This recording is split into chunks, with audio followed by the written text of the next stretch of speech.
Salut les petits poulets, Romy, lundi 22, il est 8h45 du mat, il est super tard les petits loups. On se fait le spin, on a eu une grosse vidéo samedi là, je vais faire comme ça permet de cadrer vraiment toute la semaine, ce qui fait que lundi matin, avant que les marchés aient ouvert, on va surtout aller voir le Japon, voir ce qui s'est passé parce qu'ils ont coté cette nuit. Et bah tout de suite les gars. Are you ready?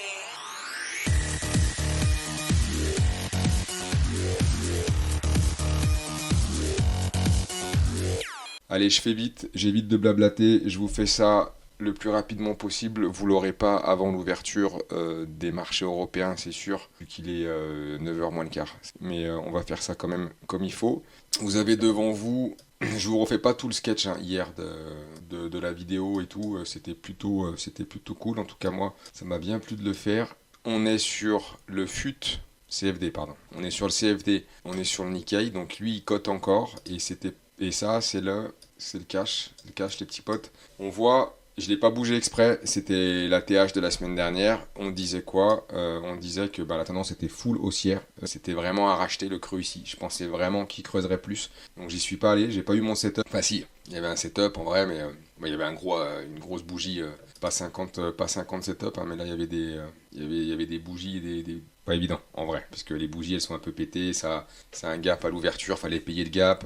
Là ils reviennent ici, il y avait peut-être un setup ici, une bougie là qui, une espèce d'avalement, pourquoi pas, mais voilà, sans rancune les gars, sans rancune, parce que moi je pensais qu'il creuserait plus, et voilà, j'ai pas eu ma zone, et on se tient au plan, et ça évite de faire des conneries, on peut pas avoir tous les trades. Mais bon, quand même, depuis cette prise potentielle qu'il aurait pu y avoir ici, pardon, on aurait attrapé là, sur de l'horaire c'était pas mal, vu le TGV. Il y avait quand même 600 points. Dire on aurait dû et tout le monde s'en fout parce que ça sert à rien, fallait le faire à l'instant T et je l'ai pas fait. Donc on arrête de blablater là-dessus. Toujours est-il que on est haussier, c'est toujours la dinguerie, ça continue à monter, voilà. Donc il y a pas mal de stats cette semaine. Pareil, je vous refais pas le sketch, on fait vite la vidéo d'hier, je vous ai fait voir, mais en gros c'est mercredi, Christine Lagarde, la BCE, c'est ça qui va nous. Bah, le Japon, ils s'en branlent un peu, mais pour nous, en tout cas, Europe, c'est ça qui va nous tenir chaud.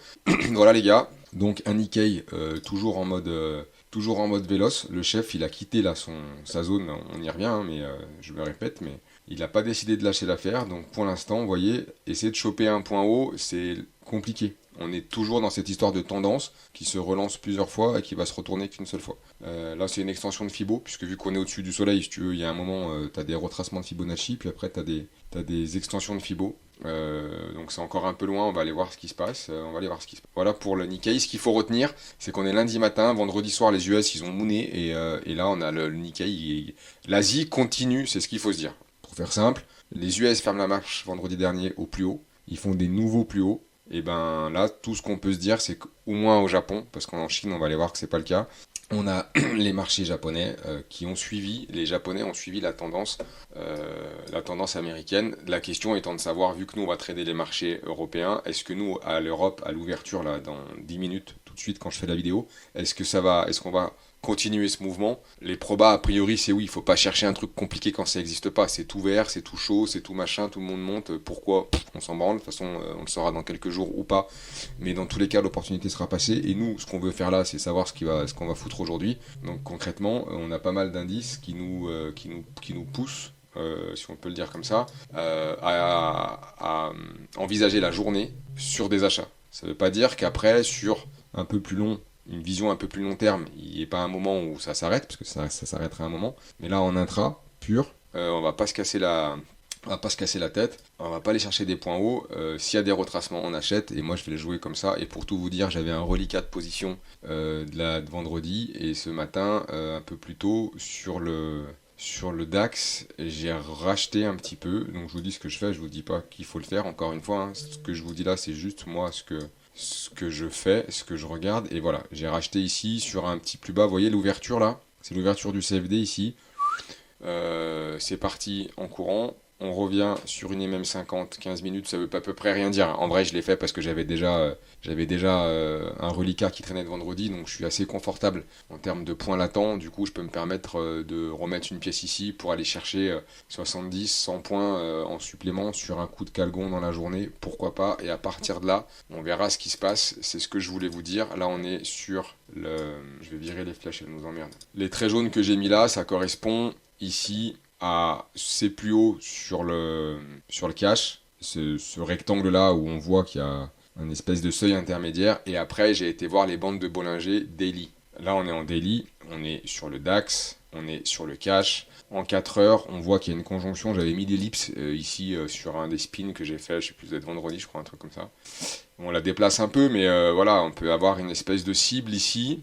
On n'est pas à l'abri de gratter encore un peu plus. C'est ce que je joue en remettant une petite cartouchette ce matin. Le trait jaune, comme d'hab, c'est les plus hauts de la nuit. Donc on se rend compte que sur des plus hauts là, si on ouvre là tout de suite, dans 10 minutes, le cash, il va ouvrir là en fait. Donc vous voyez, on n'est pas à l'abri de faire une petite poussée. Et c'est un peu ça que je vais aller jouer. On aurait 1, 2, on aurait toute cette zone là.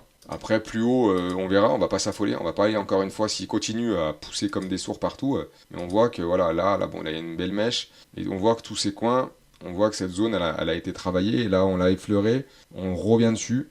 Donc on arrive à un moment où encore une fois, les achats, là moi je l'ai fait ce matin parce qu'on a un petit repli ce matin, parce que j'étais à l'achat vendredi. Mais bon là concrètement, là où c'est, tout de suite, on va voir ce qui se passe à l'ouverture. On est lundi, mollo papillon. On va pas envoyer la purée comme des cochons dès l'ouverture, voir ce qui se passe, essayer d'avoir des infos, parce qu'en fait à l'ouverture à 9h t'as pas d'infos, t'as le CFD qui est à côté un petit peu avant, mais c'est un peu peanuts, donc on attend le cash, on attend 10-11h, on voit ce qui se passe, tranquille Émile, et qu'est-ce que je voulais vous dire, que par ici on va voir les réactions, sans chercher à insister comme des débiles à acheter un point bas, parce qu'encore une fois on n'est pas à l'abri. On va prendre le cas, lui avait plus creusé, mais si on prend le Dow Jones, je vous ferai un petit spin tout à l'heure sur les US, mais en vrai le Dow il est là, le Dow il est ici, si on comparait encore une fois, mais je veux dire, quand il était en bas, alors il a moins creusé, hein, le Dow il est moins venu, c'est comme si il s'était arrêté là, il n'a pas creusé ici, mais bon, après tout pourquoi pas. S&P, Nasdaq, Dow, Nikkei, ils ont tous repassé leurs anciens nouveaux ATH en fait. Donc vous voyez que arriver ici, et potentiellement on va pas chercher à s'opposer à une espèce de dinguerie haussière. Il faut juste voir à cet endroit-là, il y aura une espèce de cap à passer. C'est pas impossible que ça broute un peu par là, faut voir. Et à ce moment-là, en fonction de ce qui se passe, on avise en temps réel. C'est ce que je voulais vous dire les gars. Faites-vous pas avoir non plus. Si on repasse ici, qu'on pull back, on peut peut-être racheter, faut voir. Mais c'est ça, il faut avoir des setups d'entrée après. Hein. On est d'accord que sinon ça sert à rien. Parce que là, vous voyez la deuxième moitié de ce range qu'on viendrait récupérer pour aller faire un nouvel ATH sur le DAX, ce qui est un peu lunaire, mais pas impossible, puisqu'en fin de compte, je vais le dire à chaque spin, mais bon, le marché a des raisons que la raison n'a pas, donc si toi ça te plaît pas, en fait on s'en fout, puisque lui il fait ce qu'il veut. Et on n'est pas à l'abri, voilà, c'est un des scénars possibles, qu'on vienne gratter un peu là et qu'on réintègre. Et on ferait en fait juste l'inverse de ce qu'on a fait là, et on serait dans un espèce de méga range, enfin méga range ou pas, dans un range H4 daily qui se matérialiserait comme ça, et on serait là, pim, pim, pim, pim, et on n'en sait rien. Et c'est une possibilité aussi. Et là, si je vous file un petit tips ou pas de tips, on s'en fout, il n'y a pas de tips, ça se trouve partout sur internet, mais quand on dit acheter sur un pullback, pour pas acheter une fausse sortie, pour pas acheter un scénar pété du genre ça, du genre ils aiment bien le faire en fait, comme ils ont fait en bas en fait. Hein. Vous comprenez bien que les fausses cassures c'est légion, ils le font tout le temps. Donc là t'as vendu, t'es mort. Là t'en sais rien, si t'achètes t'es peut-être mort aussi. On n'en sait jamais rien, mais une des solutions pour potentiellement se prémunir de ce genre de conneries, si on venait passer cette trendline là qui correspond, on a un point qui est intéressant parce qu'on a une zone horizontale aussi, on a des bandes de Bollinger 4 heures. Si je vous dis qu'ici ça peut buter, c'est qu'il y a des bonnes raisons, mais on n'est pas à l'abri que ça passe quand même. Et si ça passe, pour jouer, pullback, et là par ici on peut re-rentrer par là à peu près. On n'aurait pas le point bas, machin, on n'aurait pas la meilleure entrée, mais on s'en fout parce que sur de l'intra, si cette bande de coquins là, ils vont nous chercher un ATH, ben regarde, il te reste toujours 200 points. Mieux 200 points, t'as refait ta journée 3 fois en fait. On n'est pas à l'abri de ça. Donc voilà les petits loups, comment je vais la jouer. Et puis si vraiment ça bute ici et que sur de l'horaire, faudrait aller choper de l'horaire. Alors les plus ténus, les plus chauds, ils vont aller trader sur des unités de temps plus courtes. Et là non, enfin si t'es pas un chaud de la marmite, ça ne veut rien dire, je te l'accorde, chaud de la marmite ne veut rien dire. Tu restes en horaire pépouze, et puis tu vois si en horaire t'as une belle réaction, elle se joue. Tu mets un stop un peu plus haut et elle se joue. Elle se joue, c'est pas plus débile, puisque on va arriver à cet endroit-là, sur le cash, en 4 heures, on a quand même, alors les bandes de Bollinger à l'ouverture, elles vont gifler, hein. Elles vont nous faire elles vont se rouvrir, quand ils vont recoter là. Donc on s'affole pas, mais on arrive quand même sur une zone qui mérite de s'y attarder 5 minutes. Voilà ce que je voulais vous dire ce matin les gars. J'espère que ça vous aide encore une fois. Je le dis pas assez, il faut s'abonner, liker, machin, bidule, truc si vous trouvez ça cool parce qu'en fait là concrètement je parle avec ma cafetière et moi-même. Mais c'est le jeu, c'est le début, c'est normal, pas de sujet. Ça fait 11 minutes que je vous parle, c'est plutôt pas si mal comme format. Qu'est-ce qu'on peut aller voir vite fait? J'ai pas trop préparé le reste parce qu'on est lundi matin, j'ai fait une grosse vidéo samedi et en fait il n'y a pas grand chose qui a bougé, hein. Vous voyez juste que l'Eurostox, là pareil, vous voyez j'ai mis ma petite flèche, on est sur un CFD là, donc il cote lui aussi, il est ouvert, on le voit ici. Si vous vous demandez quand les marchés sont ouverts ou pas, vous le voyez, vous avez un petit point ici. On va aller sur le cash, vous voyez, là lui il est fermé, ça c'est le FTSE, ça c'est les Anglais. Ok, donc là vous voyez que ça cote en temps réel et on continue, on a fait une fausse sortie par le bas et on est encore une fois, tout indique qu'il n'y a pas de raison, si il y a plein de raisons, mais c'est pas complètement déconnant d'imaginer qu'ils aillent chercher les points hauts là-haut. C'est dit. L'eurodoll, on est sur ce que j'avais dit ou pas, on s'en fout de ce que j'avais dit dans le principe, mais voilà, moi je disais je le vends pas là tout de suite, peut-être que j'ai tort. En tout cas, je vends pas une MM50 daily qui vaut ce qu'elle vaut, parce qu'en fait on se rend compte que elle était il y a quelques jours dans l'autre sens, mais en tout cas dans le setup ça se vend pas, enfin pas comme ça. Pareil, on revient chercher là, pourquoi pas. Pourquoi pas, là, se regarder une petite vente, mais ça a des trucs que je garde un peu plus sur, c'est pas de l'intra là-dessus, donc on a le temps.